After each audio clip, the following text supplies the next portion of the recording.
Dear friends, ഇന്ന് നമ്മൾ discuss ചെയ്യുന്ന മറ്റ് രണ്ട് റിയാക്ഷൻസ്, ഒന്ന് MPV ആൻഡ് HVZ. ഇത് നമ്മൾ ശരിക്കും മനസ്സിലാക്കിയില്ലെങ്കിൽ കൺഫ്യൂഷൻ വരുന്നത് MPV HVZ അല്ലേ. വി ഇതിനകത്തുണ്ട് വി. MPV നമ്മളെങ്ങനെ ഓർത്ത് വയ്ക്കും, HVZ നമ്മളെങ്ങനെ ഓർത്ത് വയ്ക്കും. അപ്പോൾ ഇത് രണ്ടും കൂടെ ഒന്ന് കമ്പയർ ചെയ്ത് പഠിക്കുകയാണ്. എന്തായാലും ഇത് ഒരു മൊഡ്യൂളിലെ റിയാക്ഷൻസ് അല്ല, രണ്ട് ഡിഫറെൻറ്റ് മോഡ്യൂൾസിൽ വരുന്നതാണെന്ന് നിങ്ങൾ ശ്രദ്ധിച്ചിട്ടുണ്ടാകും. നിങ്ങൾക്കിപ്പോൾ ഓർമ്മ കാണും, എങ്കിലും നമുക്കിത് തെറ്റിപ്പോകാതിരിക്കാനുള്ള ചില ക്ലൂസാണ് നമ്മളിന്ന് ഡിസ്കസ് ചെയ്യുന്നത്. MPV stands for Meerwein, Ponndorf, Verley. 3 സയൻറ്റിസ്റ്റുകളാണ്. Meerwein, Ponndorf, Verley. റിഡക്ഷൻ എന്നാണ്, അത് നമ്മൾ കൂട്ടിച്ചേർക്കുക. നമ്മൾ പറഞ്ഞില്ല, aldol condensation, benzoin condensation, Rosenmund's reduction ഒക്കെ പറഞ്ഞ പോലെ റിയാക്ഷൻ്റെ കൂടെ തന്നെ നമ്മൾ എന്താണ് ആ പ്രോസസ്സ് എന്നും കൂടെ ചേർത്ത് പഠിക്കാൻ പറഞ്ഞിട്ടുണ്ട്. ഇപ്പോൾ MPV നിങ്ങൾ റിഡക്ഷൻ എന്ന് തന്നെ ഓർക്കുക. MPV reduction, Meerwein, Ponndorf, Verley. Here V stands for Verley അല്ലേ. അപ്പോൾ അവസാനമാണ് വെർലി വരുന്നത്. നമുക്ക് ഓർക്കാം ഇതിൻ്റെ ക്ലൂസ്. ഇനി നമ്മൾ നോക്കുന്നത് HVZ റിയാക്ഷൻ. HVZന് ഹെൽ എന്ന് വിചാരിക്കേണ്ട, this is name. Hell, Volhard, Zelinsky reaction. ഈ റിയാക്ഷൻ എന്ന് പറയുന്നതിന് മുമ്പ് നമുക്കൊന്നും കൂടെ ഹെൽ എങ്ങനെയാണ്? ഹലോ, ദെൻ ഹലോ, ഒന്നുകൂടെ മൈൽഡായിട്ട് ഹാലോജിനേഷൻ. സോ ഹലോ, ഹാലോജിനേഷൻ കിട്ടിയല്ലോ. അപ്പോൾ HVZ reaction is A halogenation reaction and MPV reaction is A reduction reaction. പേരുകൾ നമ്മൾ ഐഡൻറ്റിഫൈ ചെയ്ത് കഴിഞ്ഞു. ഇനി നമുക്ക് നോക്കേണ്ടത് MPV എന്തുകൊണ്ട്, അതിൻ്റെ സ്പെഷ്യാലിറ്റി എന്ന് പറയുന്നത് അതിൻ്റെ ഏജൻ്റാണ്, റെഡ്യൂസിങ് ഏജൻറ്റ്. ദാറ്റ് ഈസ്, ഞാൻ എഴുതാം, ഐസോപ്രൊപ്പോക്സൈഡ്. ഞാനിത് ഓർത്ത് വയ്ക്കാൻ വേണ്ടിയിട്ടാണ് എഴുതുന്നത്. ഐസോപ്രൊപ്പോക്സൈഡ് എന്തിൻ്റെയാണ്? അലുമിനിയത്തിൻ്റെ. So aluminium isopropoxide in isopropanol. ഇത് നമ്മൾ എഴുതുമ്പോൾ അലുമിനിയം പി ക്യാപിറ്റലൊന്നും എഴുതത്തില്ല, ഒരുമിച്ച് എഴുതത്തേ ഉള്ളൂ, പി സ്മോളായിട്ട്. ഇവിടെ നിങ്ങൾക്ക് ഓർത്ത് വയ്ക്കാൻ വേണ്ടിയിട്ടാണ് ഞാൻ ഇതൊന്ന് സ്പ്ലിറ്റ് ചെയ്തത്. അലുമിനിയം ഐസോപ്രൊപ്പോക്സൈഡ് ഇൻ ഐസോപ്രൊപ്പനോൾ സോൾവെൻറ്റ് അല്ലേ. സോൾവെൻ്റായിട്ട് ഐസോപ്രൊപ്പനോളും അവിടെ റെഡ്യൂസിങ് ഏജൻ്റായിട്ട് അലുമിനിയം ഐസോപ്രൊപ്പോക്സൈഡ്. ഈ ഒരു സ്പെഷ്യൽ റിയേജൻറ്റിനെ കണ്ടുപിടിച്ച് റിഡക്ഷൻ നടത്തിയ ഒരു ട്രയാഡ് ഓഫ് സയൻറ്റിസ്റ്റാണ് മീർവെയിൻ, പോണ്ടോർഫ്, വെർലി. ഈ 3 പേർ ത്രിമൂർത്തികളാണ് അല്ലേ. അപ്പം ഇത് ഒരു MPV ത്രിമൂർത്തി, ഇതൊരു HVZ ത്രിമൂർത്തികളാണ്. ഓക്കെ, അപ്പോൾ നമുക്ക് 2 ത്രിമൂർത്തി റിയാക്ഷനാണ് ഇപ്പോൾ ഡിസ്കസ് ചെയ്യുന്നത്. ഇതിൽ നമുക്ക് അപ്പോൾ ഈ പി ഇങ്ങനെ റിപ്പീറ്റ് ചെയ്ത് വരുമ്പം നമുക്ക് ഈ പി വെച്ചിട്ട് അത് ഓർക്കാം ഇവിടുത്തെ. പക്ഷേ പ്രത്യേകം ശ്രദ്ധിക്കേണ്ടത്, നിങ്ങൾക്ക് ഈ അലുമിനിയം ഐസോപ്രൊപ്പോക്സൈഡിനെ ഓർത്ത് വയ്ക്കാൻ എന്താണ് ഐസോപ്രൊപ്പോക്സൈഡ് എന്നും കൂടെ നമുക്കൊന്ന് നോക്കാം. അതായത് ഇപ്പം C2H5OH എന്ന് പറയുന്ന ആൽക്കഹോള് ഒരു സോഡിയമായിട്ടൊരു സോൾട്ട് ഫോം ചെയ്യുകയാണെങ്കിൽ നമ്മൾ പറയും സോഡിയം, എത്തനോളിൻ്റെ sodium salt, that is called sodium ethoxide അല്ലേ. ഇനി അത് പ്രൊപ്പനോളിൻ്റെ ആണെങ്കിൽ നമ്മൾ പറയും സോഡിയം പ്രൊപ്പോക്സൈഡ്. അപ്പോൾ സോഡിയമാണ് പ്രൊപ്പനോളിൻ്റെ ആയിട്ട് റിയാക്ട് ചെയ്ത് വരുന്നതെങ്കിൽ സോഡിയം പ്രൊപ്പോക്സൈഡ്, അലുമിനിയം ആണെങ്കിൽ അലുമിനിയം പ്രൊപ്പോക്സൈഡ്. പക്ഷേ ഇവിടെ ഐസോ പ്രൊപ്പോക്സൈഡാണ്. പ്രൊപ്പനോൾ എന്ന് പറയുമ്പം 3 കാർബണാണ്. 3 കാർബൺ വന്നിട്ട് OH വരുവാണ്. ഇതാണ് എൻഡിൽ വരുന്ന OH ആണ് നോർമൽ പ്രൊപ്പനോൾ. ഐസോപ്രൊപ്പനോൾ എന്ന് പറയുമ്പോൾ 3 കാർബൺ വന്നിട്ട് ഓക്സിജൻ OH സെൻറ്ററിൽ വരും. അപ്പോൾ ഇതാണ്, ഇപ്പോൾ ഇവിടെ CH3, ഇവിടെ CH3, ഇവിടെ CH ആയിരിക്കും.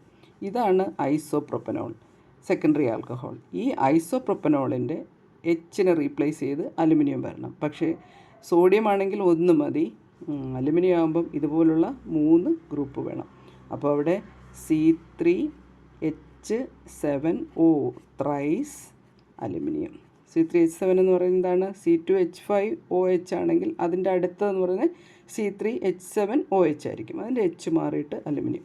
So this is aluminium isopropoxide. അപ്പോൾ P ഇവിടുത്തെ MPV റിയാക്ഷൻ്റെ P നമുക്ക് എന്തായിട്ട് എടുക്കാം? Aluminium isopropoxide in isopropanol solvent. That is MPV reduction. അപ്പോൾ ഇത് നമ്മൾ മനസ്സിലാക്കി കഴിഞ്ഞു. ഇവിടെ P stands for this propoxide and propanol. പിന്നെ MPV റിഡക്ഷൻ റിയാക്ഷൻ ആണെന്ന് മനസ്സിലാക്കി. HVZൽ ഹെൽ വോൾഹാർട്ട് സെലിൻസ്കി. അപ്പോൾ അത് നമ്മൾ പേര് എക്സ്പാൻഡ് ചെയ്ത് തന്നെ പഠിക്കുക. അപ്പോൾ ഹലോ ഹാലജനേഷൻ. ഇനി നമുക്ക് നോക്കേണ്ടത് എന്താണ് ഇവിടെ റിയാക്ഷൻ എന്താണ് ശരിക്കും. ഇത് 2 മോഡ്യൂളിലാണ് നമ്മൾ നേരത്തെ പറഞ്ഞു. ഈ കേസിൽ നമുക്ക് കാർബണൈൽ കോമ്പൗണ്ട്സിനെ CO കോമ്പൗണ്ട്സിനെ COH ആയിട്ട് മാറ്റുകയാണ്. അതായത് carbonyl C double bond O ഗ്രൂപ്പിനെ COH ആക്കും. അപ്പോൾ നമുക്കറിയാം CHO ആൽഡിഹൈഡ് ആണെങ്കിൽ അതിനെ നമുക്ക് പ്രൈമറി ആൽക്കഹോളായിട്ട് മാറ്റും CH2OH. അതല്ല കീറ്റോൺ ആണ് വരുന്നതെങ്കിൽ അതിനെ CHOH ആയിട്ട് മാറും. എന്തായാലും ഈ കാർബൺ ഡബിൾ ബോണ്ടഡ് കാർബണിനെ ഓക്സിജൻ മാറ്റിയിട്ട് OH ആക്കി മാറ്റുന്ന റിഡക്ഷൻ റിയാക്ഷനാണ് ഇവിടെ നടക്കുന്നത്. അപ്പോൾ ഒരു സ്പെസിഫിക് എക്സാമ്പിൾ എടുക്കുകയാണെങ്കിൽ നമുക്ക് CH3CHO എടുത്താൽ അത് CH3CH2OH ആയിട്ട് മാറും. അപ്പോൾ ഇവിടെ CH2OH നമ്മളിവിടെ COH എന്ന് എഴുതിയെങ്കിൽ ഇവിടെ അതിന് ഹൈഡ്രജൻ ആയിരിക്കാം. CHO ആണെങ്കിൽ ഇങ്ങനെയും ഒരു കാർബണും ആയിരിക്കും അല്ലേ, CH3CHO. അപ്പോൾ ഇവിടെ CH3CH2OH ആയി. ഈ കേസിൽ കീറ്റോൺ ആണെങ്കിൽ CH3C double bond O CH3 ആണെങ്കിൽ അതിനെ CH3COHH അല്ലേ, സെക്കൻഡറി ആൽക്കഹോളും ആക്കി മാറ്റി. അപ്പോൾ ഈ പ്രോസസ്സാണ് MPV റിഡക്ഷൻ റിയാക്ഷൻ എന്ന് പറയുന്നത്. Aldehydes and ketones are reduced by aluminum isopropoxide in isopropanol to corresponding primary alcohol or secondary alcohol. Aldehyde give primary alcohol, carbonyl compound give, ketone give secondary alcohol. അത് നമ്മൾ നേരത്തെ മനസ്സിലാക്കിയിട്ടുള്ളതാണ്. Okay, next HVZ reaction. HVZ റിയാക്ഷനിൽ നമ്മൾ ശ്രദ്ധിക്കേണ്ടത് halogenation എന്ന് പറഞ്ഞു. അപ്പോൾ ഏത് ഹാലജൻ എന്നാണ് ഇവിടുത്തെ ചോദ്യം. ഇവിടെ നമ്മൾ ക്ലോറിൻ ഓർ ബ്രോമിൻ, ഇതിന് ഒരു ഹാലജൻ കാരിയർ ഉണ്ട്, ദാറ്റ് ഈസ് റെഡ് ഫോസ്ഫറസ്. ഫോസ്ഫറസിൻ്റെ പ്രസൻസിൽ ക്ലോറിനും ബ്രോമിനും. ഈ ഹാലജനേഷൻ HVZ ഹാലജനേഷൻ്റെ പ്രത്യേകത എന്ന് പറഞ്ഞാൽ ഈ കാർബോക്സിലിക് ആസിഡ് ആയിരിക്കും അവിടുത്തെ സ്റ്റാർട്ടിങ് കോമ്പൗണ്ട്. കാർബോക്സിലിക് ആസിഡിനകത്ത് ദിസ് ഈസ് ആൽഫ കാർബൺ. ഈ ആൽഫ കാർബണിൽ ഹൈഡ്രജൻ ഉണ്ടായിരിക്കണം. അപ്പോൾ ആൽഫ ഹൈഡ്രജനെ ആൽഫ ഹാലജനായിട്ട് മാറ്റും. Alpha hydrogen is converted to alpha halogen X. Okay, അപ്പം ഹാലജനേഷൻ ചെയ്യാൻ പോവുകയാണ്. നമുക്ക് CH3CHCOOH that is acetic acid. അതിൽ നമ്മൾ ഫസ്റ്റ് സ്റ്റെപ്പിൽ ഫോസ്ഫറസ് ആൻഡ് ക്ലോറിൻ എന്താ ചെയ്യുക, ആദ്യത്തെ ഹൈഡ്രജനെ മാറ്റിയിട്ട് നമുക്ക് Cl പിന്നെ CH2COOH ആക്കി. അതായത് CH3യിൽ ഒരു ഹൈഡ്രജൻ ഹാലജനാക്കി. വീണ്ടും ഫോസ്ഫറസും ക്ലോറിനും വരുവാണെങ്കിൽ 2 ക്ലോറിൻ Cl2CHCOOH ആയി. വീണ്ടും റിയാക്ഷൻ റിപ്പീറ്റ് ചെയ്യുകയാണെങ്കിൽ നമുക്ക് ഇവിടെ Cl2, ഇവിടെ Cl3CCOOH അല്ലേ, ദാറ്റ് ഈസ് CCl3COOH. അപ്പോൾ കംപ്ലീറ്റ് ആയിട്ട് അവിടെ ഹാലജനേറ്റ് ചെയ്ത് കഴിഞ്ഞു.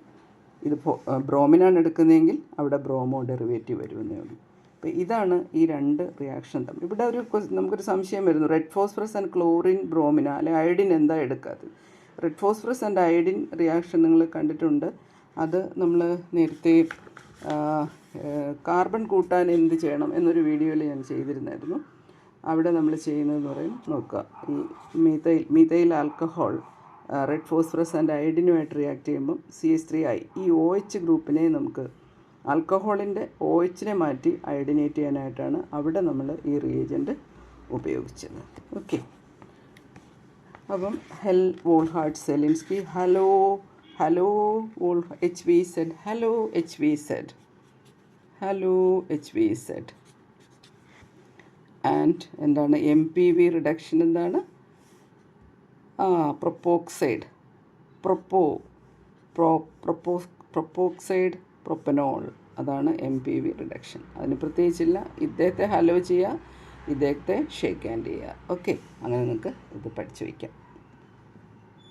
ഇവിടെ എച്ച് വി സെഡ് നമുക്ക് ഒരു കാർബോക്സിലിക് ആസിഡിൽ നിന്ന് സ്റ്റാർട്ട് ചെയ്താൽ ഒരു ക്ലോറോ ആസിഡ് അല്ലെങ്കിൽ ഒരു ബ്രോമോ ആസിഡ് ആയിരിക്കും ഫൈനൽ പ്രോഡക്റ്റ്. അപ്പോൾ ഒരു ഹാലോ